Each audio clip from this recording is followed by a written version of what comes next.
What's up, guys? Welcome back. Today we're going to be doing a slightly different structured session, and we're going to be going through 3 different skills and greasing the groove. So sometimes we get questions from you guys, what's the best way to build strength on a specific skill? And one way you can do it is by greasing the groove, which means you're doing 1 rep of a skill at a pretty heavy load. And you can do this as often as possible, 2 to 5 times a week. You can do it once a day, you can do it a couple times a day, but it just kind of goes intermixed with your regular training. So we're gonna pick 3 skills today. I'm gonna do the pistol squat, the 1-arm push-up or a variation of that, and a pull-up. So don't worry if you can't do any of those. If you don't want to work on a pistol, you can still grease the groove for a heavy goblet squat or a heavy kettlebell front squat. Push-up, you could just be working a standard 2-arm perfect push-up. And pull-up, there's also different hanging leg raise variations that you can practice too. So hopefully you have a lot of options based on what you have at home and what you're able to do right now. Please make sure you've warmed up. I did take about 10 minutes before turning the camera on to get things going. So get your heart rate up, do cars, whatever you need to do to be ready to go. All right. So the first one we're going to start is for the pistol.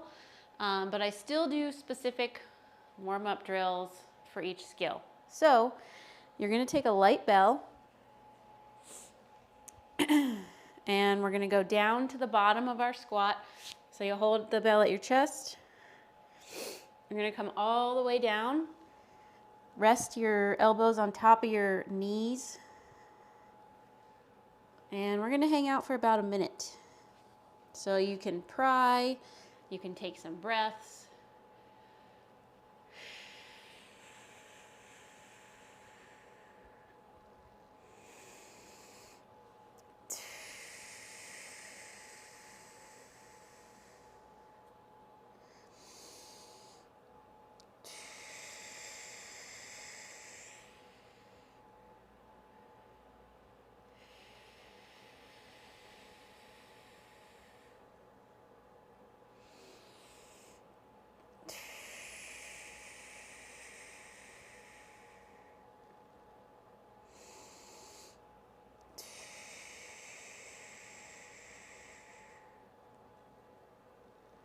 About 10 seconds.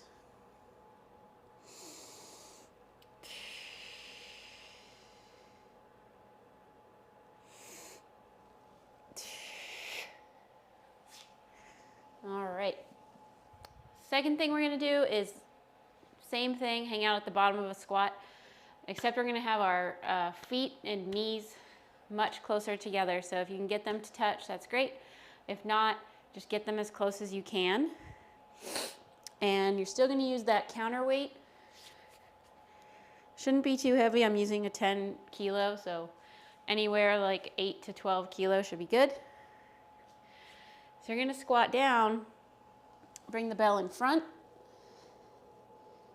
We're going to take some breaths here.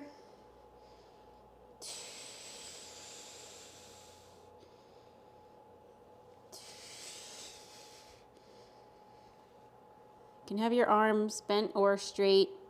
It doesn't really matter.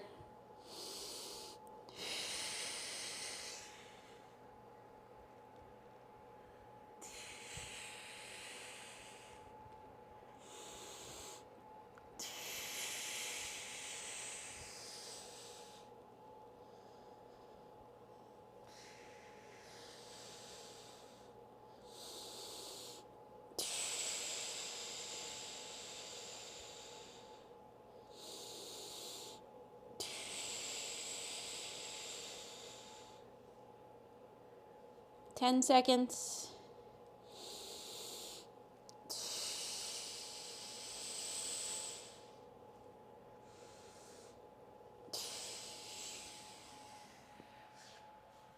Good. All right, so we're just trying to get comfortable breathing in the bottom position of the squat. Whether you're doing a 2-leg squat or a 1-leg squat, you still want to be comfortable down at the bottom and owning that bottom position. So the next thing we're going to do is we're going to come down to the bottom, and then we're going to try and stick one leg out. So this is called single leg balance. So we're just going to stick the leg out at the bottom, come back into the squat, try to stick the other leg out. Okay? Do I want to do it? Yeah, I guess I'll stay to the side for now. Maybe I'll do 1 and 1. So we'll come down.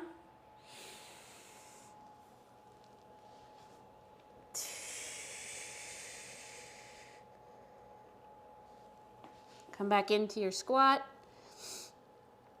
You're going to shift.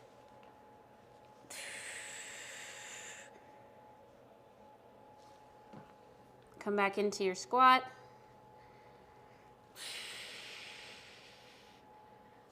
Stand up.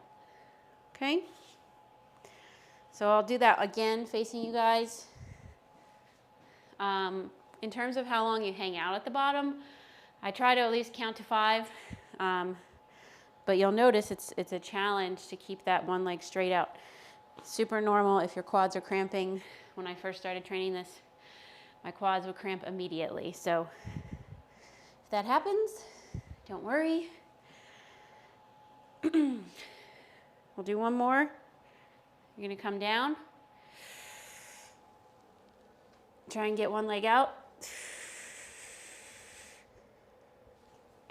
Come back to your squat.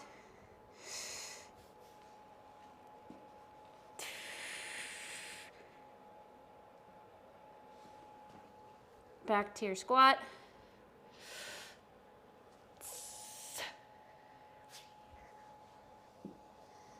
Okay. Next step is coming down, bring the leg out, stand up, okay? So we're almost getting to that full pistol squat. All right. I guess I'll face this way first.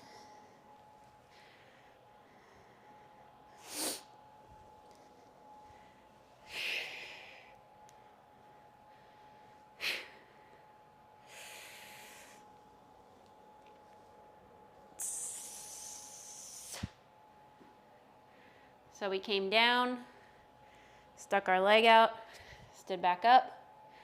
Same thing on the other side.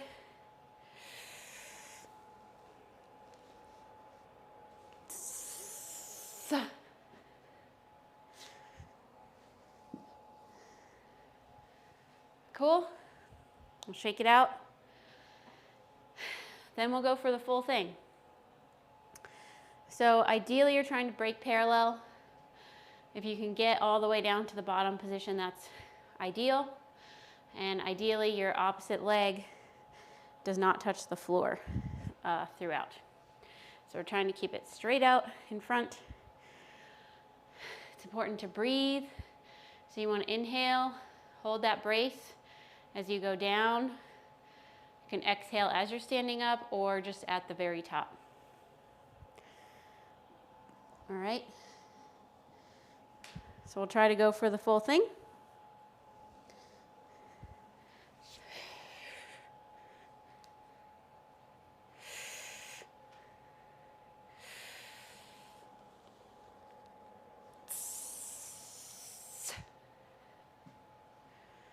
Let's turn this way.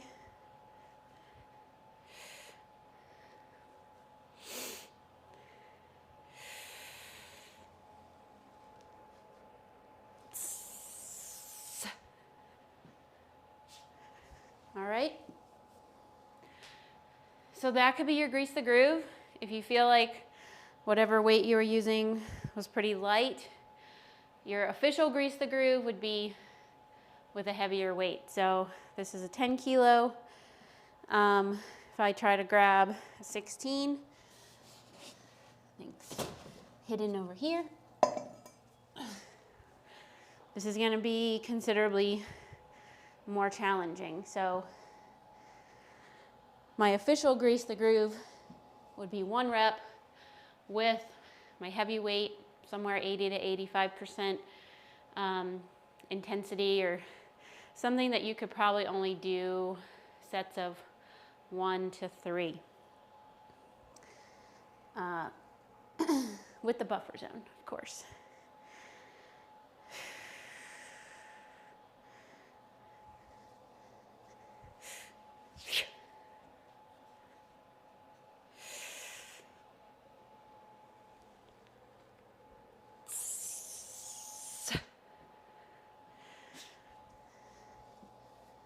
So much harder than the 10, not quite double, but a large percentage heavier than the 10 kilo.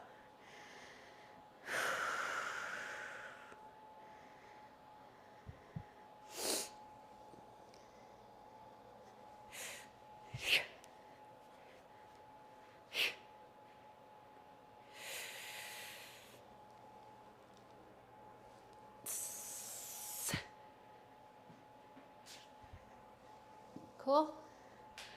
You'll also probably find a difference from right to left. This feels harder on my left leg for sure, muscularly. Mobility-wise, it's actually a little easier for me to get down on the left side, but harder to stand up. So you'll probably find these little nuances as you start to practice. All right, let's clear these bells. And we will begin grease the groove for a push-up or a 1-arm push-up. So I'll kind of go through both of those options with you guys. First part of the push-up is going to be mastering the top, so your plank. So we're going to do a 2-hand plank, 5 breaths, and then we'll do a 1-arm plank for 5 breaths. So another important thing is when you're setting up, you want to make sure that your shoulders are over your wrists. So I'm going to try and set up here. And then I'm going to set my feet after. About shoulder width if I'm doing a 2 hands push-up. I'll take 5 breaths, just trying to create tension throughout your whole body.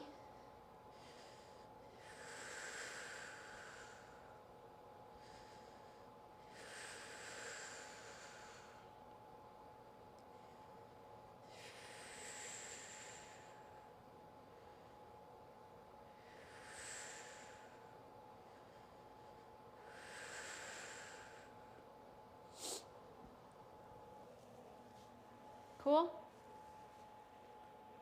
So if you're working towards a perfect push-up, you can do a couple of these progressions and then try to bang out 1 push-up, and that's it. If you still can't do 1 push-up on the floor, it's no problem, totally common. You can elevate your hands on a box or stairs. Just figure out where you can do 1 perfect rep, and we'll try and go from there. All right, for your 1-arm plank, you're going to set up the same way, except if you're on the right hand, that right foot's going to go out further than usual. You're going to grip your thigh, and we're going to hold.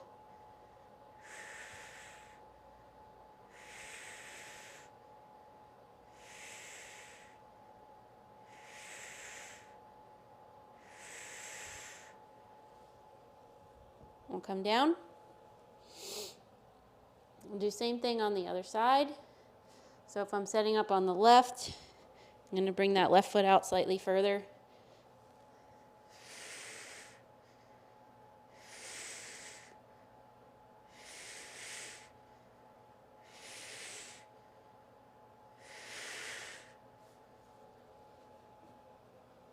Cool?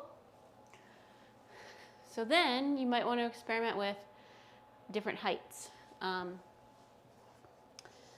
So if you know your push-up is pretty tough on the floor, maybe you can get some reps with an elevated surface. So same thing here. You'll set up about shoulder width, and you want to find the height where you can bring chest to touch, press back up. Okay? So if you can do that on a box, great. Okay? If you're trying the one arm, you want to be on a little bit of an angle. So starting elevated is going to be a good way to work the depth of your push-up, whether it's two hands or one hand. But we'll set up the same way. So if I'm here, I'm going to get that right foot out a little bit further.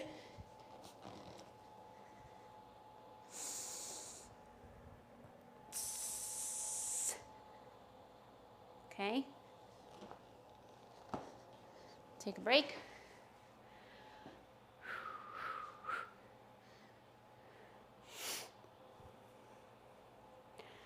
And then we'll set up on the left.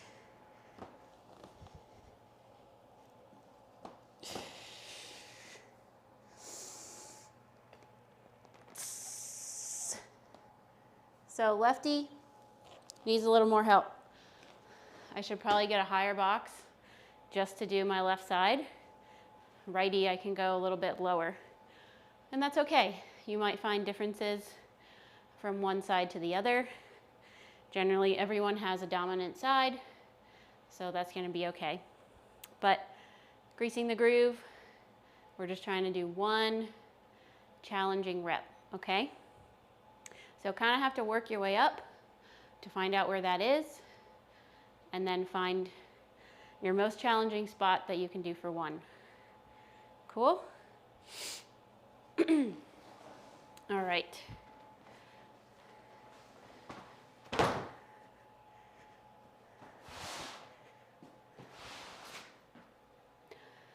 Last skill that we're going to do is pull-up variation, chin-up variation, hanging leg raise, whatever you want to call it. The most important part of doing the one-arm push-up and a pull-up is being able to hollow with your core. So you can actually start on the floor. You can lie down. And you want to practice kind of pulling that tailbone under, trying to really engage your core. And if our abdomen is a box and it's relaxed, the box is bigger. When I'm in the hollow, I'm trying to shrink that box, okay? So first position is just using your spine, kind of letting it in a relaxed position, and then trying to drive into flexion, okay? So I'm relaxed, flexing.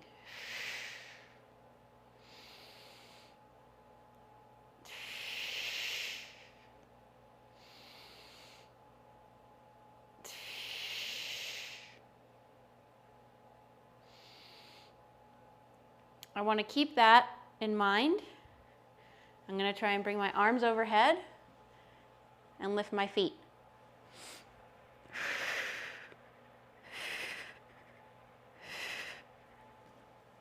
So shaking happens, it's normal.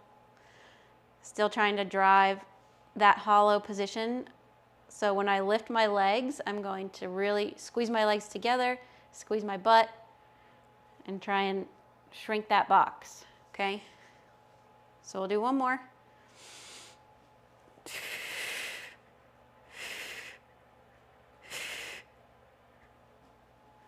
Okay?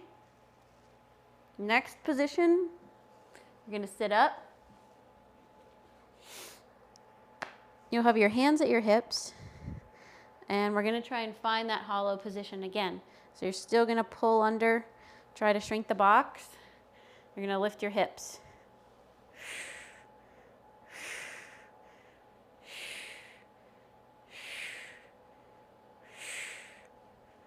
Cool? Just like 5 breaths. Do the same thing, but you'll lift one leg. So we'll lift the hips, one leg.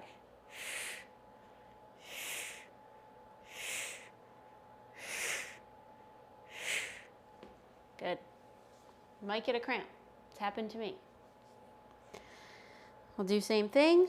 Lift hips, other leg.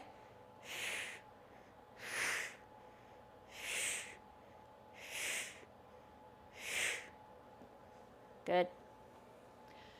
If you're super talented, lift your hips, lift both legs, hold 5 breaths, and I'll meet you at the next step.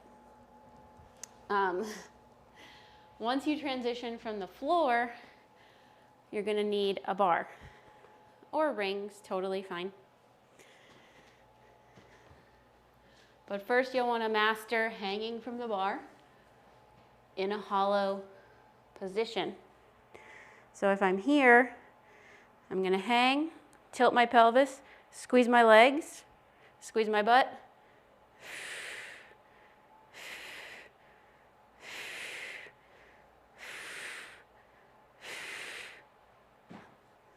Good.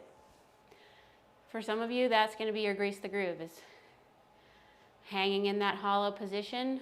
Try to get 5 breaths. And that's kind of where you are in the progression right now. And that's fine. That's really hard. So if that's your grease the groove, try to do that at least once a day, and you'll find it will improve very quickly.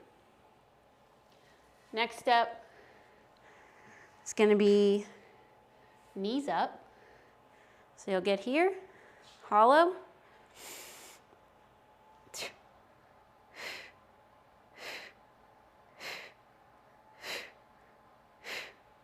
Come back down. You don't always have to hold, but it's going to make it more challenging if you can hold it in that position for sure. I might have to move my box because I don't want my feet to get in the way.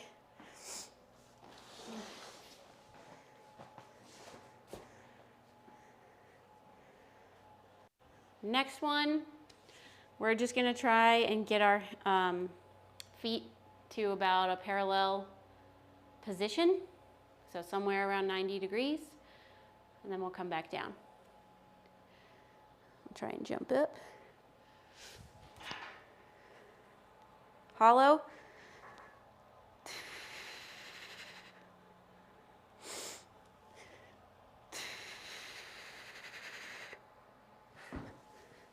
Okay, so that can be another progression. Maybe you can hit one of those. So start with the hollow, try to raise your legs, try to control on the way down. The last step is going to be that full hanging leg raise, which I don't even know if I can get today. We'll see. But the hardest part for me of learning that was the kind of co-contraction of your bicep and your tricep. So you really have to pull on the bar and push as you're trying to get those legs up. And for me, that was really hard to learn mentally and physically. So, you know, maybe in CrossFit, you'll see people do kind of almost ballistic hanging leg raises where they're using a lot of momentum. This we're trying to keep as strict as possible.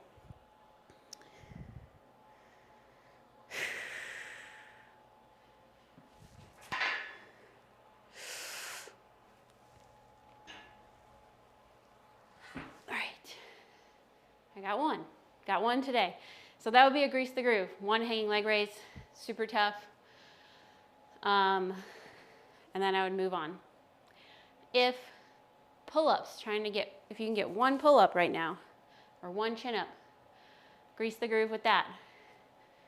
Go through all of your progressions with the hollow. Try to do one pull-up. Try and keep it nice and strict, tactical, whatever you want to call it. So when you do your pull-up, start from a dead hang, try and get into the hollow position, and then pull.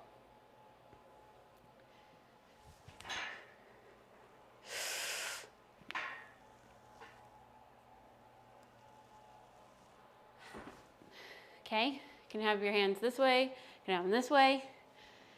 This way, people mostly call a chin up, but both of them will create a lot of strength and they're really hard. So you can do either of those options, any of them. So that's how you would grease the groove, 3 different skills.